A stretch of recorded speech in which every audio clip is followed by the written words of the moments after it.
बाबा बागेश्वर 25 दिन की विदेश की यात्रा के वापस छतरपुर के बागेश्वर धाम वापस लौट आए।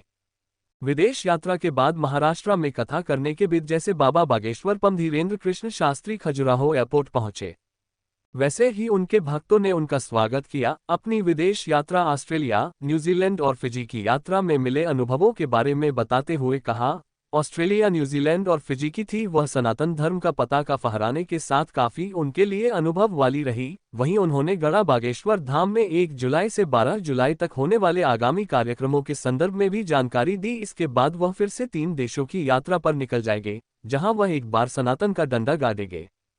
एक लंबी यात्रा के बाद आप आज धाम आ रहे हैं, विदेश यात्रा का क्या अनुभव रहा? अद्भुत था, भगवान की बड़ी कृपा। निर्विघ्न संपन्न लगभग 25 दिन विदेश यात्रा में रहे।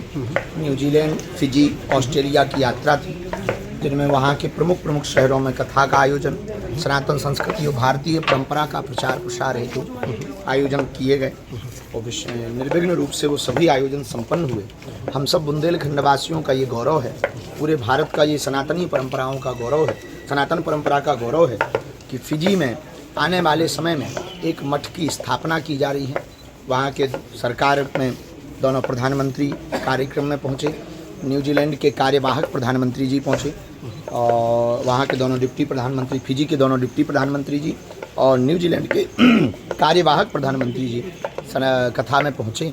निश्चित रूप से ये हम सबका विषय बहुत बुंदेलखंड वासियों का गौरव है कि भगवान की ऐसी अनुकंपा कि अब विदेशी धरती पर भी सनातन परंपरा का परचम लहराएगा, हिंदुत्व का परचम लहराएगा और भारतीय परंपरा का परचम लहराएगा, जिससे भारत भी गौरवान्वित होगा, सनातन भी गौरवान्वित होगा, बुंदेलखंड भी गौरवान्वित होगा। आगामी कार्यक्रम 12 तारीख तक हम बागेश्वर धाम पर हैं। 4 जुलाई को उत्सव है, छोटा सा 10 को गुरु पूर्णिमा है। इसके बाद में 12 तारीख को हम यहाँ से विदा लेकर के और आगामी यात्रा के लिए निकलेंगे 3 देशों की पुनः। प्रदेश में रहने वाले मूल भारतीयों की संस्कृति को बचाने के लिए हम विदेश यात्रा पर हैं।